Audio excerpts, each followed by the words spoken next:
Hello student. आज हम लोग डे 10 में डिस्कस करेंगे अमाइंस के बारे में। ठीक है, तो अमाइंस के क्वेश्चंस को हम लोग यहाँ पे डिस्कस करेंगे और जानेंगे कि कैसे हम लोग यहाँ पे कॉन्सेप्ट को अप्लाई करते हैं। तो चलिए स्टार्ट करते हैं हम लोग अमाइंस के लिए। तो देखिए, सबसे पहला जो क्वेश्चन है इसमें से आपसे पूछा गया है कि आपको बताना है कि प्राइमरी, सेकेंडरी और टर्शियरी अमाइन क्या है। तो देखिए, हम ये जानते हैं कि जो प्राइमरी अमाइन होता है वो NH2 के फॉर्म में दिखता है। ठीक है जी, यानी इसके पास एक लिंक होता है। सेकेंडरी अमाइन जो होता है उसके पास 2 लिंक होता है। ठीक है, और जो टर्शियरी अमाइन होता है उसके पास 3 लिंकेज होता है। ठीक है, हमेशा याद रखना है। ठीक है, यहाँ पे हमेशा आपको ये देखना है कि अगर वो NH2 के फॉर्म में है तो प्राइमरी है, अगर वो NH के फॉर्म में है तो सेकेंडरी है, और वो N के फॉर्म में है तो वो टर्शियरी है। यहाँ पे कार्बन के डिग्री से आप अमाइन के डिग्री को नहीं बता, तो इस पॉइंट को ज़रूर नोट करिएगा कि जो आपका डिग्री है, डिग्री ऑफ अमाइन जो होता है वो नॉट इक्वल टू होता है किसके, डिग्री ऑफ कार्बन। ठीक है, तो यहाँ पे आपको डिग्री ऑफ कार्बन से नहीं बताना है।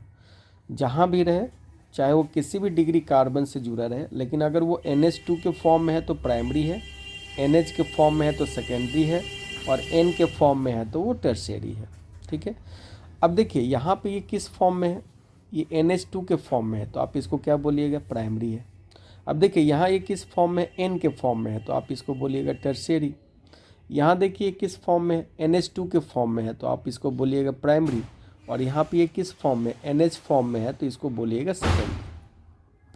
और ये एक चीज़ ज़रूर याद रखिएगा कि जो आपका प्राइमरी अमाइन होता है, जो आपका सेकेंडरी अमाइन होता है, और आपका जो टर्शियरी 3 डिग्री अमाइन होता है, ठीक है, ये डिफरेंट फंक्शनल ग्रुप होते हैं। These are different functional group. ठीक है, तो ये बात ज़रूर याद रखिएगा। चलिए नेक्स्ट क्वेश्चन हम लोग करने जा रहे हैं। अब देखिए, मैं यहाँ पे आपको एक तरीका बता देता हूँ और कैसे आप इससे बनाइएगा करस्पॉन्डेंस। आइसोमर्स आपसे पूछा जा रहा है बनाने के लिए अमाइंस का। तो देखिए यहाँ पे क्या करना है कि आपके पास है C4H11, ठीक है, और आपके पास है N। ठीक है, तो अगर मैं इसमें से NH2 को माइनस कर दूँ, ठीक है, तो एक N निकल गया और 2 हाइड्रोजन निकल गया, तो आपके पास जो बचा ग्रुप वो बचा C4 और क्या हो गया, H9। अब देखिए, हमने C4H9 का अल्काइल का हमने लिखा था कि हम इसको कितने तरीके से लिख सकते हैं। ठीक है, तो एक तो हमने बोला था कि डायरेक्ट आप इसको सीधा एक नॉर्मल ब्यूटाइल लिख सकते हैं। तो सबसे पहले नॉर्मल ब्यूटाइल लिख दीजिए।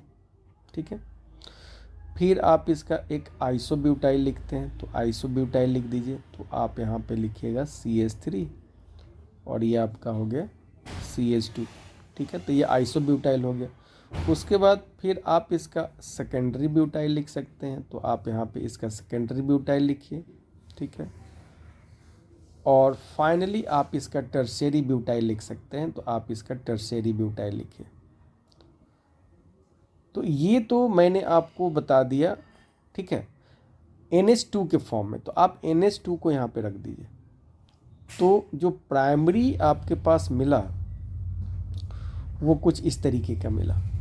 ठीक है, अब इसी तरीके से आप सबका क्या कर सकते हैं, आप इन सबका IUPAC नोमेनक्लेचर लिख सकते हैं। तो आप आसानी से इसका IUPAC नोमेनक्लेचर लिख सकते हैं। अब देखिए, यही नहीं, यहाँ से अगर आप क्या करते हैं, अगर आप यहाँ से क्या निकालते हैं, यहाँ से अगर आप NH निकालते हैं, ठीक है, तो यहाँ पे 2 डिग्री आपको बनेगा। तो 2 डिग्री कैसे कैसे बन सकता है, तो देखिए CH3 CH2 NH and CH2 CH3, एक तो ऐसा बन सकता है। और कैसा बन सकता है, एक तरफ 3 रख दीजिए इस तरीके से, और बीच में NH रखिए और यहाँ पे रख दीजिए। एक आइसोप्रोपाइल बना सकते हैं आप ऐसा, ठीक है। तो आप इसको इस तरीके से बता सकते हैं। तो ये आपका, तो 2 डिग्री में आपको इतना बनेगा। अब 3 डिग्री बनाने के लिए आपको यहाँ से सिर्फ n निकालना है, ठीक है। तो जब n निकालिएगा तो आपको 3 बॉन्ड से जोड़ना पड़ेगा n को, ठीक है। तो एक तरफ मैं अगर CH2 CH3 रखता हूँ तो एक तरफ मैं क्या रख सकता हूँ, CH3 और CH3। तो इतने तरीके के आपके स्ट्रक्चर्स बनेंगे। अब आप सबके नाम लिख सकते हैं और यहाँ पे आप क्या क्या देख सकते हैं। तो देखिए यहाँ पे आप देख सकते हैं कि ये सारे स्ट्रक्चरल आइसोमर्स हैं, लेकिन कहीं पे ये पोजिशनल आइसोमर्स बना रहे हैं, ठीक है। तो कहीं पे ये आपको मेटामर्स बना रहे हैं, ठीक है। तो ये ध्यान देना है आपको। जैसे देखिए ये सब आपस में मेटामर्स हैं। इधर आप देख रहे हैं तो इधर आप देख रहे हैं, तो ये सब क्या है जी, ये पोजिशनल आइसोमर्स आप देख सकते हैं। इधर से चेन आइसोमर्स भी आपको बन रहा है, ठीक है। और पोजिशनल, ये सारे के सारे चेन आइसोमर्स आप बोल सकते हैं, ठीक है, क्योंकि सभी के चेन अलग अलग हैं, ठीक है। तो जब चेन अलग अलग हो जाते हैं, लिंकिंग अलग अलग हो जाता है, तो CI का फॉर्मेशन हो जाता है। तो यहाँ पे मेटामर्स भी शो हो रहा है, ठीक है। यहाँ पे आपको चेन आइसोमर्स भी शो हो रहा है, और इन सब का आप IUPAC नोमेनक्लेचर लिख सकते हैं, ठीक है। जैसे मैं इसका IUPAC नोमेनक्लेचर आपको लिख के बताता हूँ। इसमें सबसे लॉन्गेस्ट चेन ये ले लीजिए।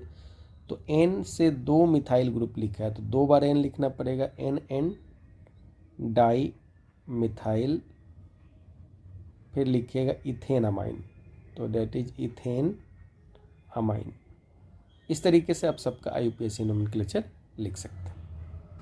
चलिए नेक्स्ट क्वेश्चन देखते हैं, जिसमें आपसे बोला गया है कि reaction of ethanolic NH3 with C2H5Cl के साथ कराना है। तो देखिए अगर आपके पास C2H5Cl है और उसके साथ अगर आप NH3 का रिएक्शन कराते हैं, ठीक है, तो यहाँ से ये Cl निकलेगा और यहाँ से एक H निकलेगा, H प्लस निकलेगा, यहाँ से Cl माइनस निकलेगा, तो यहाँ पे NH2 हो जाएगा। फिर इसका रिएक्शन अगर आप इसके साथ करा रहे हैं तो फिर यहाँ से H प्लस निकलेगा, तो फिर ये 2 डिग्री बन जाएगा। फिर रिएक्शन कराते हैं तो फिर ये 3 डिग्री बन जाएगा, और फिर अगर रिएक्शन कराते हैं तो एक क्वाटरनरी सॉल्ट का फॉर्मेशन कर देता है। दूसरा में देखिए ammonolysis of benzyl chloride and reaction of amine जो होता है form with 2 mole of CH3Cl। तो देखिए ये आपका क्या है, बेंजाइल क्लोराइड है, और यहाँ पे आपको अमोनोलिसिस कराना है, अमोनिया के साथ रिएक्शन कराइए तो ये निकलेगा और ये आपको बेंजाइल अमाइन बनेगा। अब 2 मोल के साथ कराइएगा, तो 2 मोल के साथ कराइएगा तो यहाँ से 2 हाइड्रोजन है, दोनों हाइड्रोजन निकलेगा और ये इस तरीके से 3 डिग्री अमाइन का फॉर्मेशन कर देगा। तो ये आपका हो जाएगा। चलिए नेक्स्ट देखते हैं। यहाँ पे आपको कन्वर्जन के लिए बोला है कि अगर आपके पास ये इथाइल क्लोराइड है और उसको आप प्रोपाइल अमाइन में बदलना चाहते हैं तो कैसे बदलिएगा। तो देखिए यहाँ 2 कार्बन है और इसमें 3 कार्बन है, तो आपको यहाँ पे कार्बन ऐड करना पड़ेगा। तो ऐसा रिएजेंट लेना पड़ेगा जिसमें कार्बन हो। तो आपने कार्बन ले लिया, साइनाइड ले लिया, और साइनाइड का रिडक्शंस करा दीजिए तो ये क्या बना देता है जी, अमाइन बना देता है। यहाँ पे देखिए आपके पास बेंजाइल क्लोराइड है और यहाँ पे देखिए आपको क्या बनाना है, तो एक कार्बन आप यहाँ पे अटैच कर रहे हैं, ज़्यादा बढ़ा रहे हैं, तो फिर आपको वही करना है। यहाँ पे फिर NaCN के साथ रिएक्शन कराइए तो एक कार्बन बढ़ेगा, ठीक है। और जब एक कार्बन बढ़ेगा और फिर इसका आप रिडक्शंस कराइएगा तो आपके पास बन जाएगा 2 फिनाइल इथेन अमाइन। तो चलिए इस क्वेश्चन को करते हैं। देखिए यहाँ पे आपको एक सीरीज दिया गया है, ठीक है, सीक्वेंस दिया गया है। इसमें SOCl2 के साथ इस एसिड का रिएक्शन कराना है। तो देखिए SOCl2 क्लोरेटिंग एजेंट होता है, तो ये यहाँ से क्या करता है, इस OH को बाहर निकाल देता है, ठीक है। तो यहाँ पे आपको जो बनेगा वो बन जाएगा CH3 CH2 और ये बन जाएगा COCl। अब देखिए इसका अमोनोलिसिस कराओगे, तो इसका अमोनोलिसिस कराओगे तो यहाँ से क्या होगा, ये बाहर निकलेगा, यहाँ से H प्लस बाहर निकलेगा, तो NH2 आके यहाँ पे अटैच हो जाएगा, तो ये बना देगा आपका CH3 CH2 CO और ये बना लेगा आपका NH2। अब इसका रिएक्शन अगर आप किसके साथ कराते हैं, अल्कोहलिक KOH के साथ और Br2 के साथ अगर कराते हैं तो ये फाइनली जो होता है यहाँ से ये CO वाला जो पार्ट है इसको बाहर निकाल देता है, ठीक है। और यहाँ से क्या बन जाता है, एक कार्बन कम का क्या बन जाता है, हमारा अमाइन बन जाता है, ठीक है। तो यहाँ से आपका जो आंसर होगा वो हो जाएगा 4 वाला। अब देखिए यहाँ पे आपसे पूछा गया है कि लिथियम एल्युमिनियम हाइड्राइड किससे रिएक्ट करके सेकेंडरी अमाइन देगा। तो देखिए सेकेंडरी अमाइन देने के लिए हमको इसको रिएक्ट कराना पड़ेगा किसके साथ, आइसोसाइनाइड के साथ। तो आइसोसाइनाइड के साथ जब आप इसका रिएक्शंस मिथाइल आइसोसाइनाइड या आइसोनाइट्राइल के साथ अगर आप इसका रिएक्शंस करा देते हैं, ठीक है, तो ये इसको रिड्यूस कर देता है और रिड्यूस करके ये आपको बना देता है NHCH3, ठीक है। तो इस तरीके से आपको ये सेकेंड डिग्री अमाइन का फॉर्मेशन हो गया, ठीक है। तो इसमें आपको आंसर क्या हो जाएगा, मिथाइल आइसोसाइनाइड, ठीक है। ये आंसर आपका करेक्ट है। चलिए नेक्स्ट देखिए। अब देखिए नेक्स्ट में क्या है कि आपके पास एनिलीन है और एनिलीन के साथ देखिए रिएक्शंस है, याद करिए एनिलीन के साथ जब आप NaNO2 का रिएक्शंस कराते हैं, ठीक है, कोल्ड में, इसको हम लोग ऐसे भी लिख सकते हैं, NaNO2 भी लिख सकते हैं प्लस HCl, या इसको हम लोग HNO2 के साथ भी रिएक्शंस बोलते हैं। तो यहाँ से आपको बन जाता है डाइजोनियम क्लोराइड, ठीक है। तो ये बना देता है डाइजोनियम क्लोराइड, ठीक है। अब जब डाइजोनियम क्लोराइड के साथ क्या करते हैं, ये रिएक्ट कराते हैं, तो देखिए यहाँ पे जब आप रिएक्शंस कराते हैं तो कुछ इस तरीके का केस बनता है। ये देखिए यहाँ पे अब आपको रिएक्शंस कराना है किसके साथ, तो इस कंपाउंड के साथ रिएक्शन कराना है। ये आपके पास है N और ये आपके पास है CH3 और ये आपके पास है CH3 और यहाँ पे H। तो यहाँ से ये क्या होता है, HCl बाहर निकल जाता है और A जो कंपाउंड का फॉर्मेशन हो जाता है, ठीक है। यहाँ पे आप लिख सकते हैं कि आप यहाँ पे A जो कंपाउंड का फॉर्मेशन हो जाता है। तो इस तरीके से ये A जो कंपाउंड आपका बन गया, ठीक है। तो इस तरीके से आपके पास जो आंसर है वो देख लीजिए। तो ये आपका जो करेक्ट आंसर है वो आप देख सकते हैं, ये वाला सेकंड वाला, ठीक है। अब ये कुछ असाइनमेंट है, आप इस असाइनमेंट को सॉल्व करिए, ठीक है। तो यहाँ पे आपको एक सीरीज़ दिया गया है और इसमें आपसे पूछा गया है, तो आप आसानी से इसको कर सकते हैं, ठीक है। तो इसका आप आंसर करिए, मैं आपको इसका आंसर बता देता हूँ, ठीक है। आप इसको करके देखिएगा। इसमें इसका आंसर आपका 2 होगा, ठीक है। इसमें भी इसका आंसर क्या होगा, 2 होगा।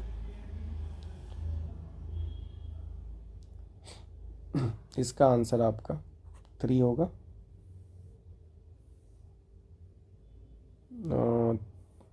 एक मिनट,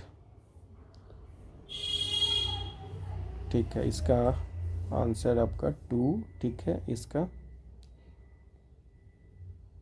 नहीं, एक मिनट, इसका आंसर 2 है, सही है। इसका भी आंसर 2 है, सही है। इसका आंसर भी 2 है जी, ठीक है। इसका आंसर भी आपका क्या है, 2 है। और इसका आंसर जो है आपका 4 है और इसका आंसर आपका क्या है जी, 2 है। तो आप इसको सॉल्व करके देखिएगा। यहाँ पे मैंने आंसर भी आपको यहाँ पे दे दिया है। तो इस तरीके से हमने यहाँ अमाइंस के क्वेश्चंस को सॉल्व किया। नेक्स्ट क्लास में हम लोग कुछ और क्वेश्चन को सॉल्व करेंगे। Thank you.